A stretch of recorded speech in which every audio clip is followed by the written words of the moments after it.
Good morning, everyone.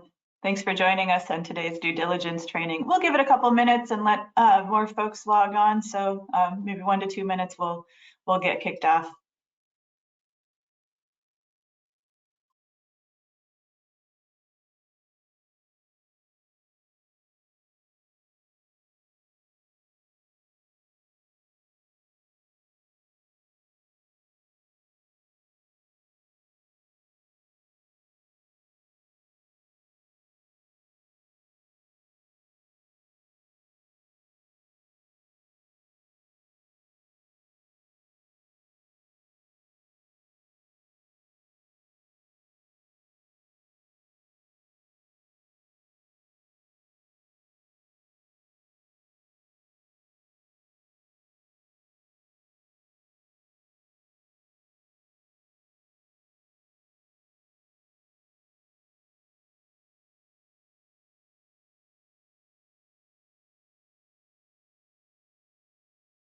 All right. Still folks coming on this morning. We'll give it another minute.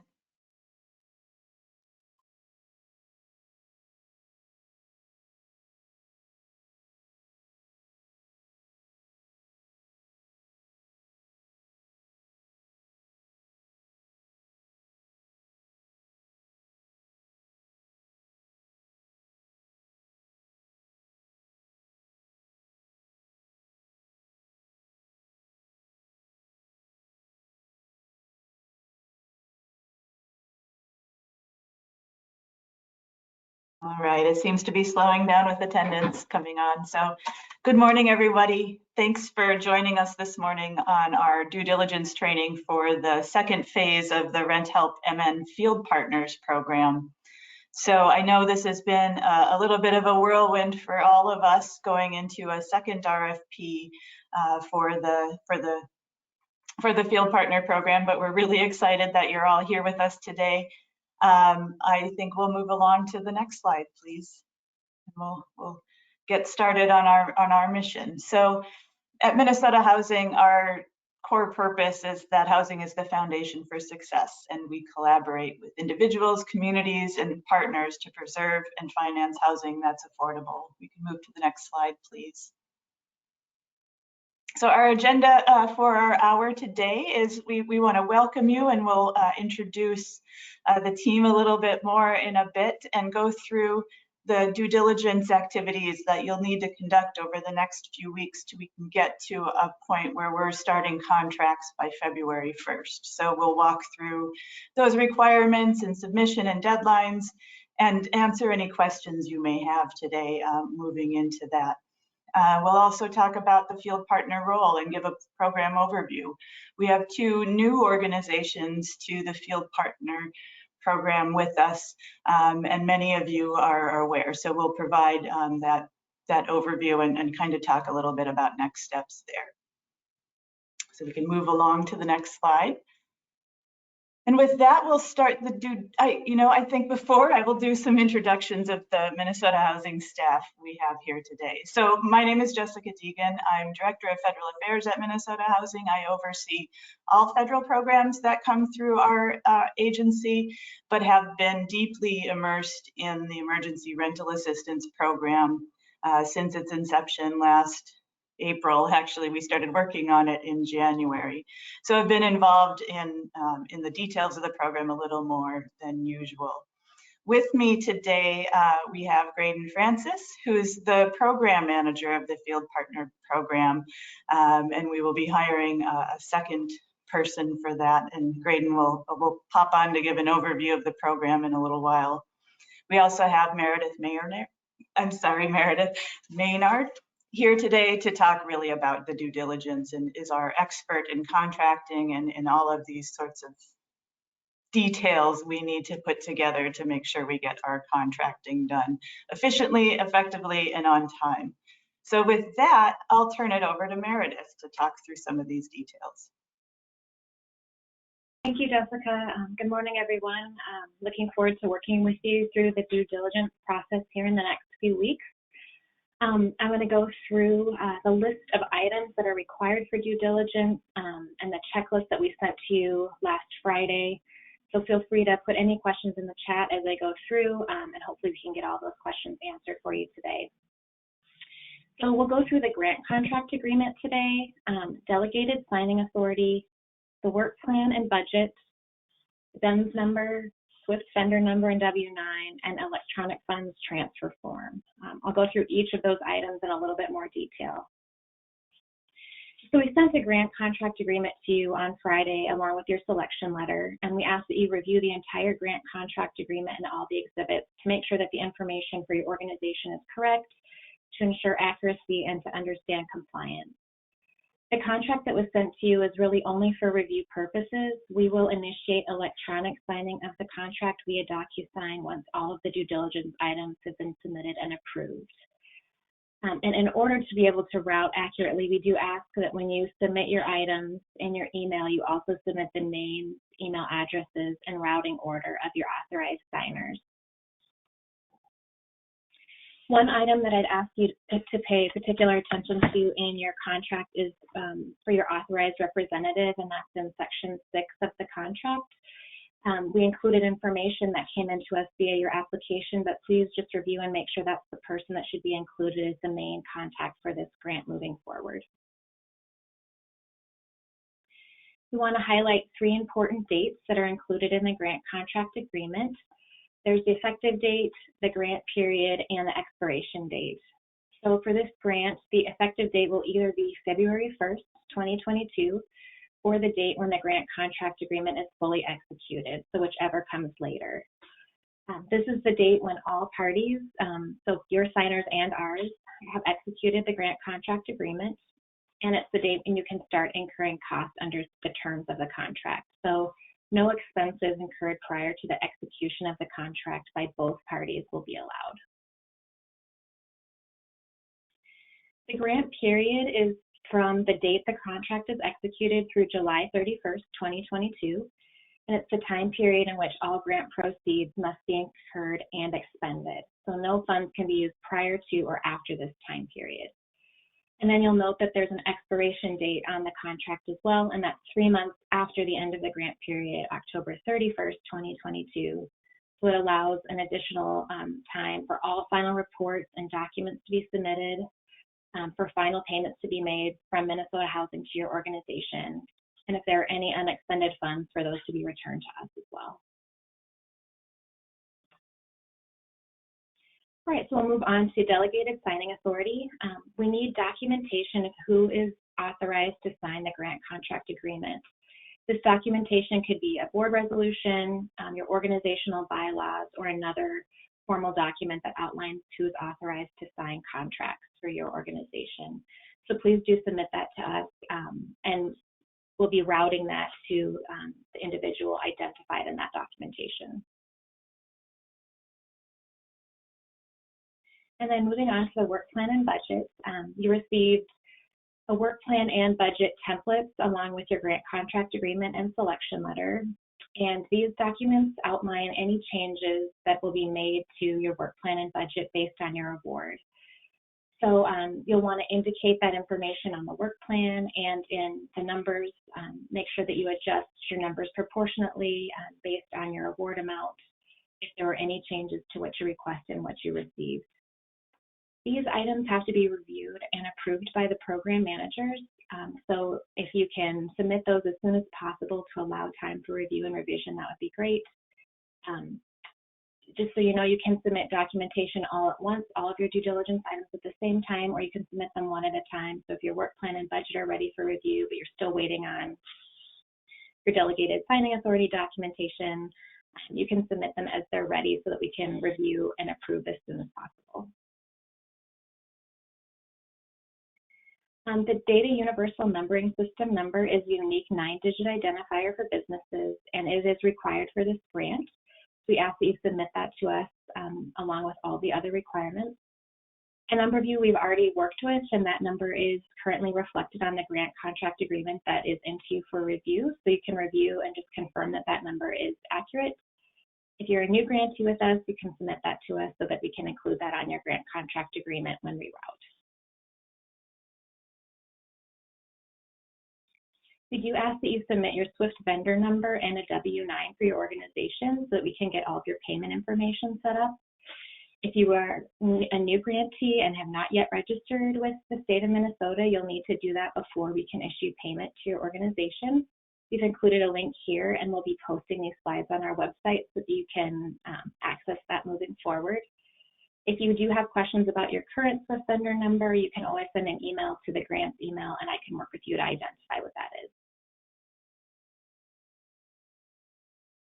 And then for new grantees, we ask that you submit electronic funds transfer form, again, so that we can set up direct deposit information for your payments. If you've had any changes to that and you're an existing grantee, you can also submit the change request form. Again, this will be posted to our website so you can access these links and these forms if you need to submit them.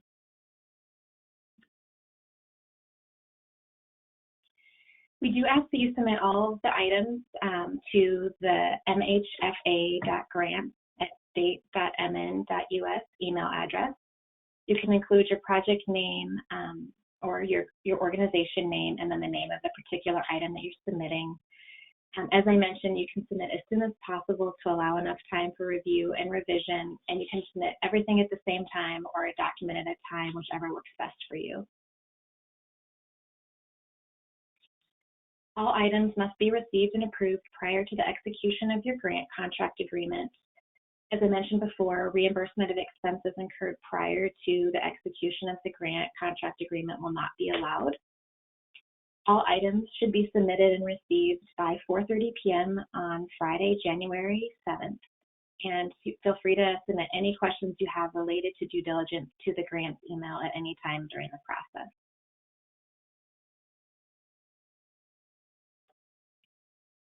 All right, and with that, I'll hand it over to Francis to discuss a little bit more about the Field Partner role and the program overview. All right. Hi, everybody. My name is Graydon Francis. Hope you all are having a wonderful day. So I'll start with the core principles and values. We are human-centered with strategies to reach those that might otherwise be left behind geographically, ability, or language. Anti-racist and race equity. We use intentional strategies to not perpetuate the conditions that create and maintain racial disparities. Customer experience that minimizes stress and uncertainty, transparency, timeliness, and flexibility. Organizations by and for communities most impacted are critical partners for equitable outcomes. Next slide, please. So for the scope of the work, create program awareness and market the program, staff support to households to prepare and submit application for assistance in Rent Help Minnesota application system, provide culturally specific marketing and application assistance as appropriate, and provide language translation, communicate with other program partners, marketing 211 referrals, central application process through Witt O'Brien's and Minnesota Housing.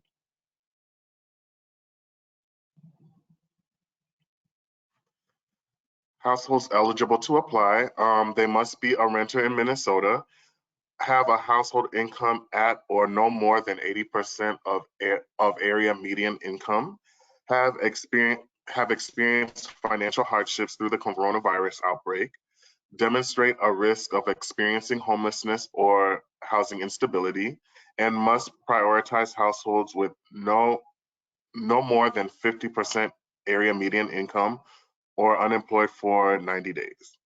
Landlords are eligible to apply with renters' consent and participation. Households are eligible for up to 18 months of assistance as long as they have past due rent, home energy and utility costs as well, future rental payments, first resolve arrears, and 3 months at a time.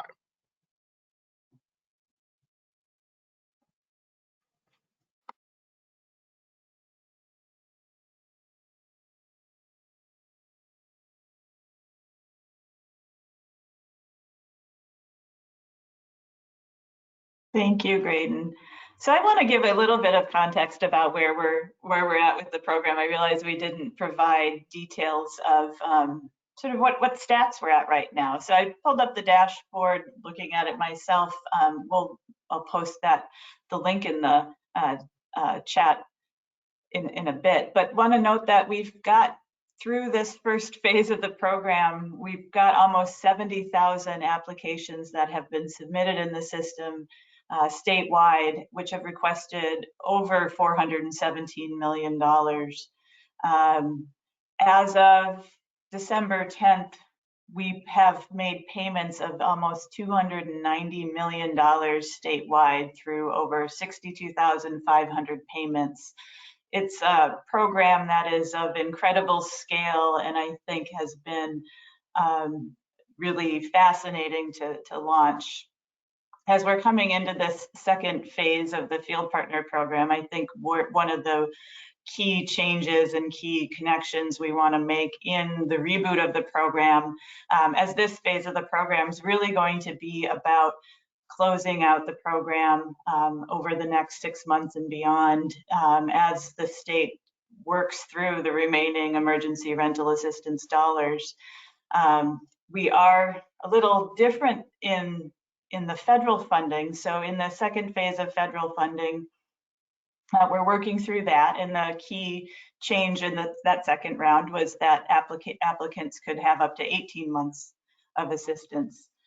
One of the things we're also working on into the future is what happens beyond that 18 months for applicants. So we have a funding source through, it's a federal program through the state and local fiscal recovery fund. We'll get through the state an additional $20 million to do some rental assistance for that 18 plus months as we close out the program as well. So this really phase of the program will be about closing it out and really helping the clients that we're here to see through, make sure that funding gets in their hands, that we get them worked through the system as soon as possible. One of the things we'll have a training for in detail as a kickoff in late January will be to bring in the other real key partners in this program of getting that funding in the hands of renters and landlords is our intake through 211. So we have a centralized phone intake coming in through 211. As most of you know, there's a couple of you new, so I'm kind of going over this and setting that. So 211 intakes will be our referral mechanism. We feel that over the last several months, we've made improvements in that connection between Field Partners and the referral system of 211. And we'll include 211 in our training in January and our planning for those communication lines. In addition, we've got set better communication lines with our processing team who are through Whit O'Brien's, the lead processing entity who does all of the applications. So we're excited to bring those communication lines a little more clear and succinct for us as we get into the new contracts. So just wanted to provide that context as we're coming into this reboot of the program. But we're here to take any questions you have on the materials that Meredith presented on your due diligence for contracting, or that Graydon presented on the program.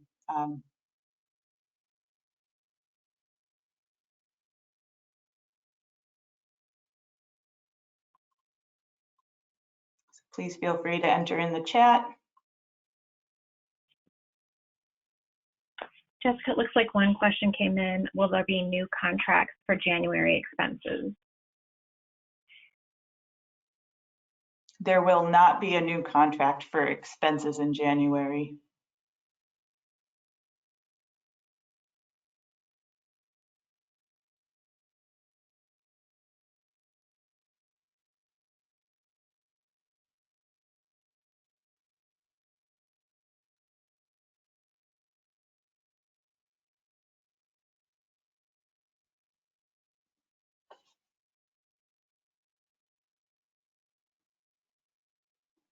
Well, Meredith, Graydon, any other thoughts, or we can, I think the bulk of folks on this call have been through these due diligence trainings before, and I hope that means that we're ready to go for a quick execution.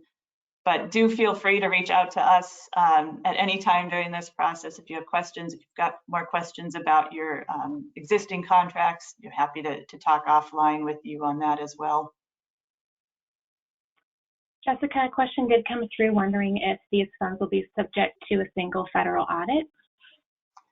The way we're structuring, thanks for the question, the way we're structuring these funds is purely out of our administrative funding resources, and like the first round of this contract is not subject to single audit because you are not filling the role of a subrecipient under uniform guidance. You're filling the role of a contractor. It's a little bit of a gray area, but we're looking at this as a contractor situation, which would not trigger a single audit.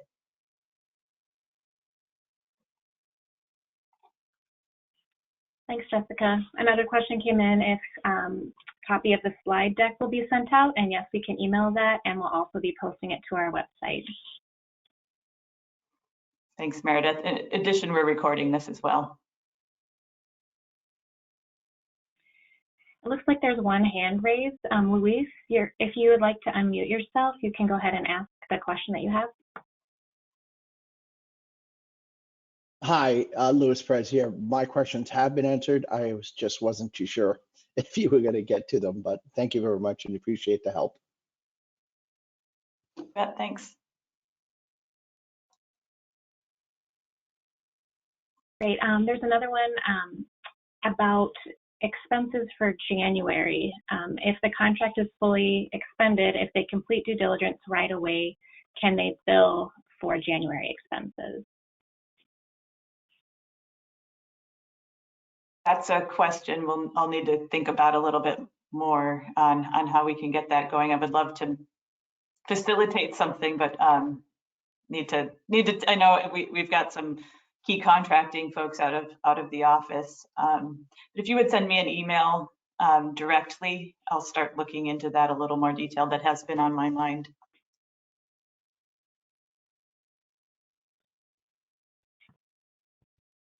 Thanks, Jessica. Another question came in asking if we can send the link for the DUNS number.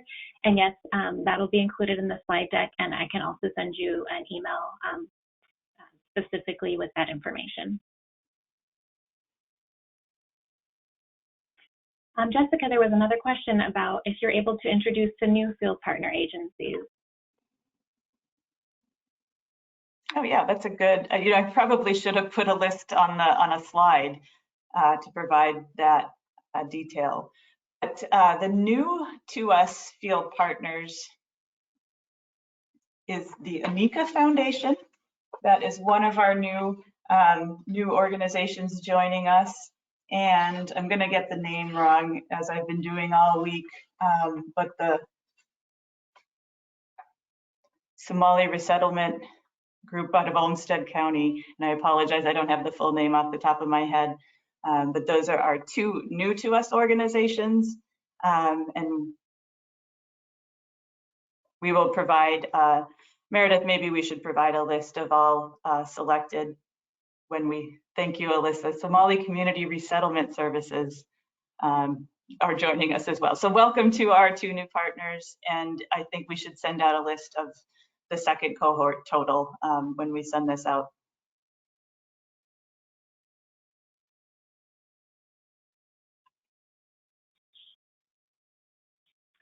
Jessica, could you please speak a little bit to the monthly invoice and when those will need to be submitted?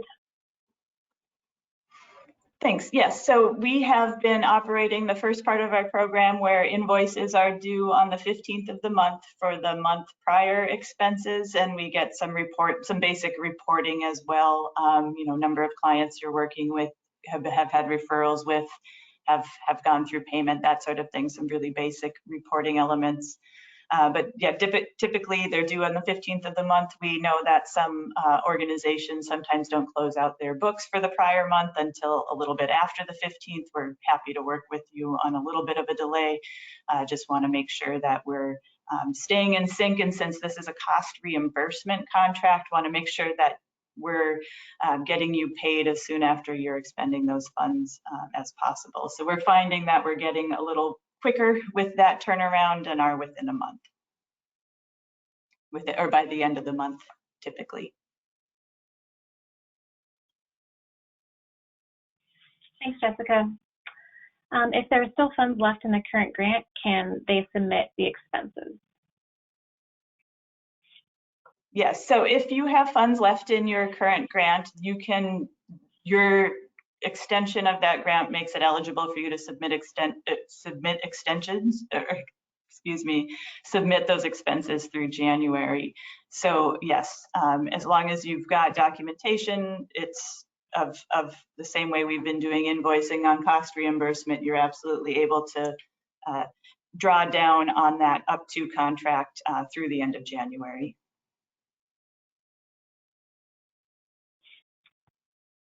Great. The next question, are we still using the method of submission of expenses to Rent Help program? If the question's related to submission of expenses for us for invoicing, yes, we'll be using the same method, although I think there's some improvements we're trying to make to that CVent form. I know some can't, there's size limits and multiple, we want to be able to get multiple documents, but we intend to use the same method. Thanks, Jessica. Did you indicate RentHelpMN would be shutting down at the end of this contract or the Field Partner program, or still to be decided? It's still to be decided in terms of when RentHelpMN will wind down. So we don't have a date, and we're not putting any deadlines on assistance at this time or anything like that. So this is just the expectation of spending through the next 6 months will likely be bringing the program closer to a fully expended rental assistance, which is a little bit, this is almost $500 million that getting out the door in a very short amount of time. So it's a little bit mind-boggling still, but I think we're still fully up and operational. We don't have a deadline yet, but know that we're quickly getting through funds.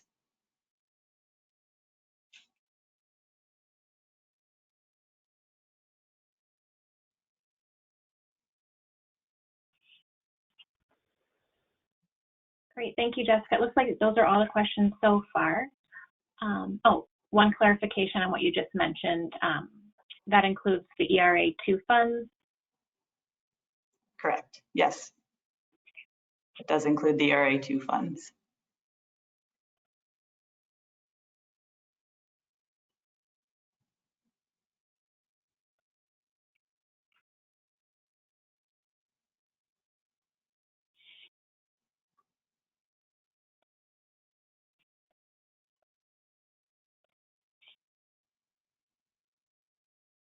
I think we've answered all the questions that have been submitted so far, but we still have plenty of time. So you can keep putting them in the chat, or if you want to raise your hand, we're also able to take questions that way.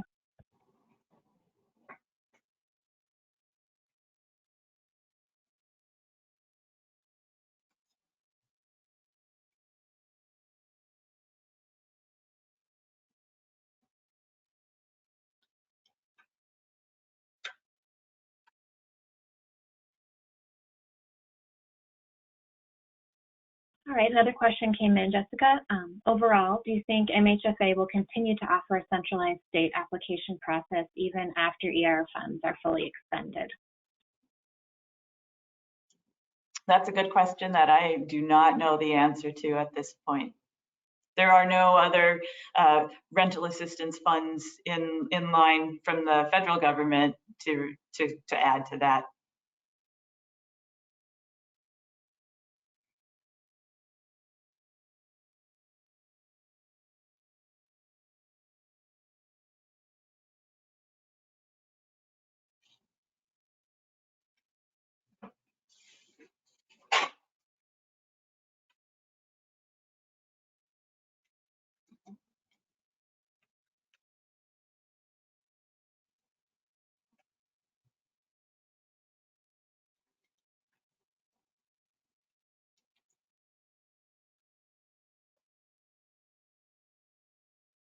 Well, sounds like we're flowing on questions, but again, do feel free to reach out to us as you're working through these due diligence items or have any other questions in the meantime.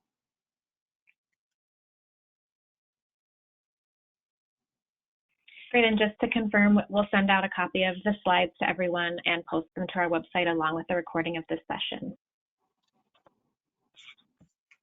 Okay, sounds good. Thank you.